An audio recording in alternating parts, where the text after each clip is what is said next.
The day of reckoning is here. The 2025 Pokemon Championship Series update is here, and I know a lot of you guys have been anxiously awaiting this. So here is the official news on what this season is about to be. I haven't looked through this just yet, so I saw a couple of knee-jerk reactions on Twitter already, and I can tell that it's not going to be the most pleasant. We're going to talk about it, what I think it means, what my knee-jerk reactions are, and yeah, good luck to everyone for the 2025 season. Don't be all doom and gloom. It is just another season. It is just another year to qualify. Worlds is not the entire goal. That being said, let's go into it, and I'll give you guys my honest thoughts and opinions as we go. Another exciting year of battles across the Pokemon TCG, video games, and Go. We're ready to announce a suite of changes coming to the 2025 circuit that include adjustments to the World Championship qualification system. I can already tell this one's not going to be good. Championship points, updates, and more.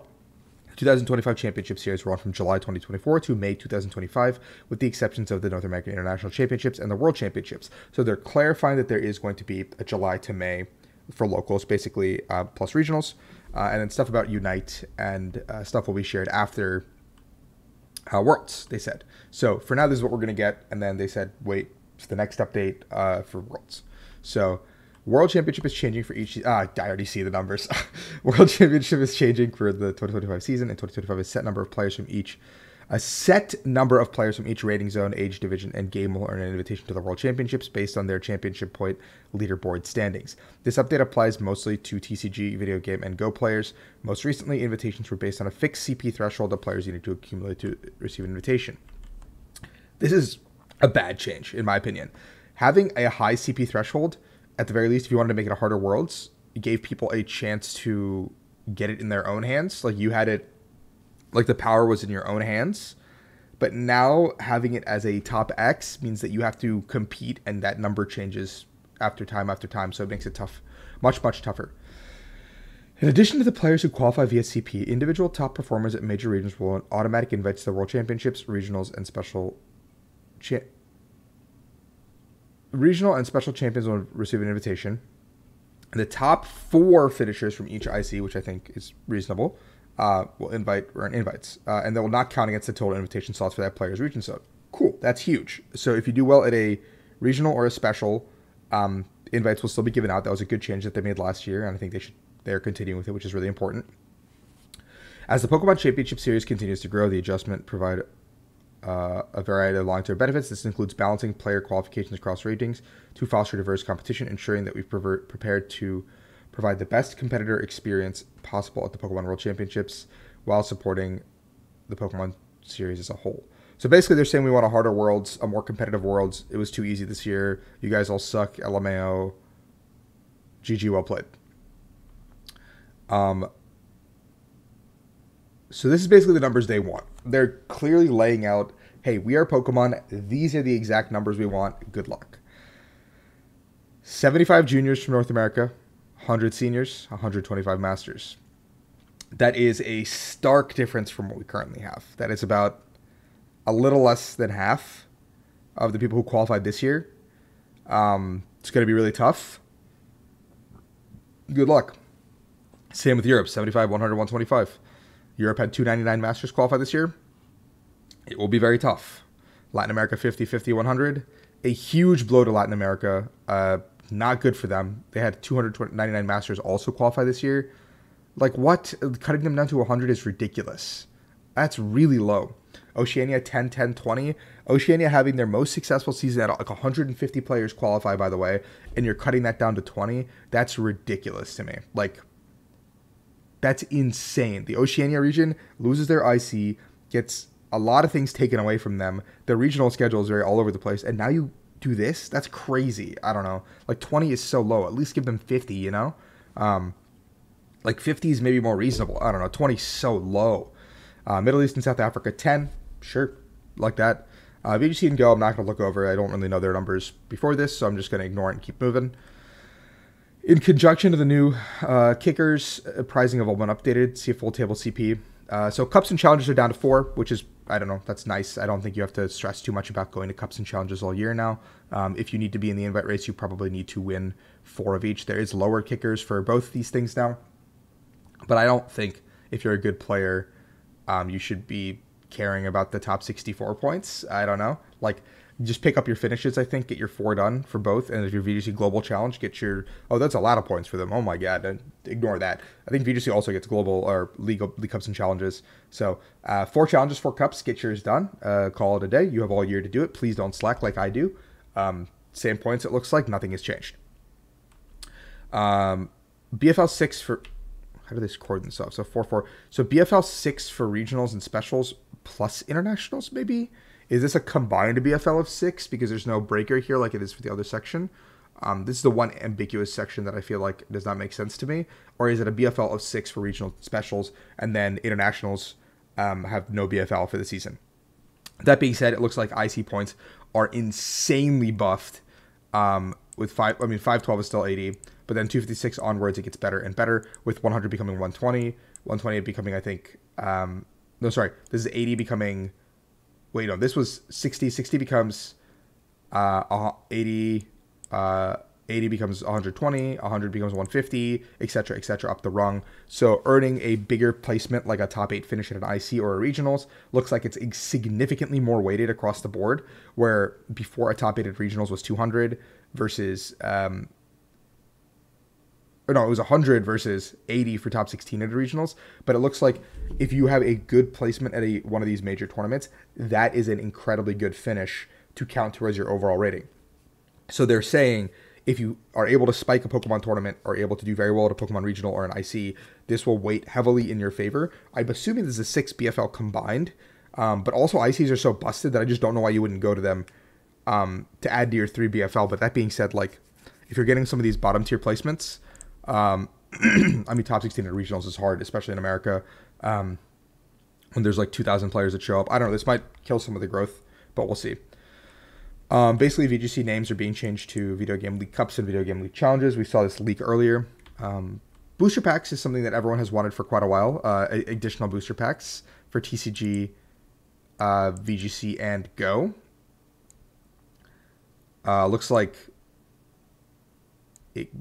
we get 3 boxes up to top 16, or probably here, 2 boxes for top 16, into 2 boxes for top 32, into basically like at all levels of competition. It looks like pricing is going to go down all the way to 256, which is nice.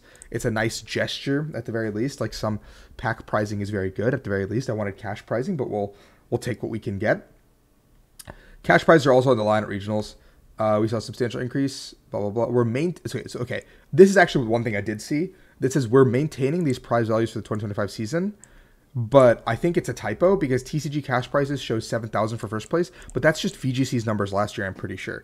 Like 75321 750, that was like last year's numbers for a different game, I'm pretty sure. So I think it was a bad copy pasta. So I think this is a typo before people overreact. But if it is a lowering in prize money, this sucks. Like, this is just an incredibly bad change because they've already given us something that's amazing. And Pokemon is bringing things in-house from what I'm aware of. And I don't know, this just is such a bad feeling because they're going one step forward, like 4 steps back every season, it feels like sometimes. And it just hurts to look as a player. ICs are the same, Worlds is the same, so I have to assume regionals are probably a typo to some degree because I just don't understand where those numbers come from. And then Travel Awards updates are a little bit different. It looks like 1st through 4th, again, Travel Awards exist, as they always have. 5th through 8th get 1,000, 9th through 16th get 1,000, so they're separating for other games. And then 17th through 32nd get priority registration, which is pretty good, actually. I think that's a good change. I think priority registration is a huge benefit to some of our better players. I don't fall into the category of this for LAIC, but those who did, congratulations. Yeah, it doesn't look like there's any top 16 anymore, which is good, or top 22 for Worlds, but maybe they'll announce that after Worlds. Similar to the 2024 World Championships, shift to the Swiss structure. Oh, so Worlds will be a good top cut will continue through the rest of the 25 season. For SPEs, regionals, and ICs, they'll be played in more conventional Swiss plus an additional round rather than the modified version of Swiss used in recent seasons. So we're playing 8 rounds of Swiss in most situations on day 1 now, unless we get to this gigantic number. And then you have to go 6-2 to advance. And then we'll have 4 additional rounds of Swiss, and then we'll play into a bracket stage. So there's going to be less rounds of Swiss across the board at every tournament, more likely than not will fall into one of these two categories, 11 or 12 rounds of Swiss. And so your day one finishes is going to be significantly higher weighted. I don't know. This will be an interesting. I don't know. Like it does reduce the aspect of bubbling out or things of that nature because asymmetric cut to some degree gets introduced, but it does create a longer day potentially if you want to go deeper in the tournament. And it incentivizes people playing out, I guess. But this is going to be weird. It's going to be really, really weird. Yeah. At home, we don't do that for TCG. We don't do that here. So here's what's announced for regionals. SPEs are whatever. So Baltimore Convention Center starts the season off. That's closest to me. Very good for me. Westfalen for Germany and Dortmund. And Joinville in the same weekend. Peru has an SPE the following weekend. And then we have Kentucky, Louisville, a new location actually. Cool. For the October location. And then we have Lille has a regionals in October. Gdansk in November. So 2 European ones back to back actually, with the US having a pretty big break actually. The US having a break from Louisville to Sacramento is kind of huge, which implies to me that the US has less regionals because only 4 regionals are being shown here, unless we're doing another weird like 4 weeks in like January to February where there's like 4 regionals, which I think was really unhealthy last time. And I hope that doesn't happen again. Gdansk, back again, Argentina. SPE, Sacramento regionals at the Safe Convention Center. I like this place. It's nice. I think that's Thanksgiving weekend, is it not? Okay, it's the weekend before Thanksgiving, which means the LAIC probably is that following weekend. Hey. Then we go to Stuttgart right after. So if you go to LAIC, you probably have to... No, wait. If these are back-to-back weekends, then LAIC has to be either the weekend before... Yeah, it's got to be the weekend before then, right? Bogota, special event. And then we have Canada regionals down here. So the U.S. has a pretty big wide schedule, and we have 1, 2, 3, 4 European regionals, which implies maybe they up their numbers too across the season. And then ICs are back. It looks like our normal 3. LAIC, EUIC in London, and then New Orleans. So Sao Paulo, New Orleans. Oh, nice change is February. So we're going to be able to break that long block up with a new set there. And we'll have an IC there as opposed to April, which means that we'll have 2 back-to-back ICs. So that we kind of split them up. But I think this also like is indicative of like when a new set will come out because they're going to try to like layer that together, I think. Yeah, so I guess you can start... Well, you can start booking ahead of time for 2025 New Orleans. That's great. Okay, that's cool. I like that, whatever. But, okay, they got to fix that typo on pricing. I think it is a typo. I hope it's a typo. Tournaments are going to be really weird moving forward. Like, I don't really understand this, but I guess I have to play it a couple times to figure it out. I hope they didn't reduce cash pricing. Adding packs is a good thing. BFL is also a little bit confusing to me here, and we'll figure it out. But... yeah, I don't know. Overall, pretty negative changes across the board, I think. Pretty bad. I mean, I do agree that a more competitive Worlds was necessary, but, like, I don't know if this was the right answer. I feel like this was the wrong answer. Like, I don't know. Just make it a really high CP bar and make people try, you know? Like, make people work for that high CP bar because then it feels like it's in their control. But, like, even now, I'm anxious about a top 125 despite being maybe one of the better players in the Worlds. Like, it's just one of those things where it's, like, it doesn't feel in my control. Like, a bad season for me. I can miss Worlds, you know? Just doesn't feel in my control. I don't know. Like, and they gotta please fix the cash pricing. Overall, pretty negative changes. Pretty insanely negative changes, in my opinion. But let me know what you think in the comments below. But be nice. Don't be harsh. Like, don't call people names. Be good. All right, cool. Peace. Good luck, guys. See you guys in the 2025 season.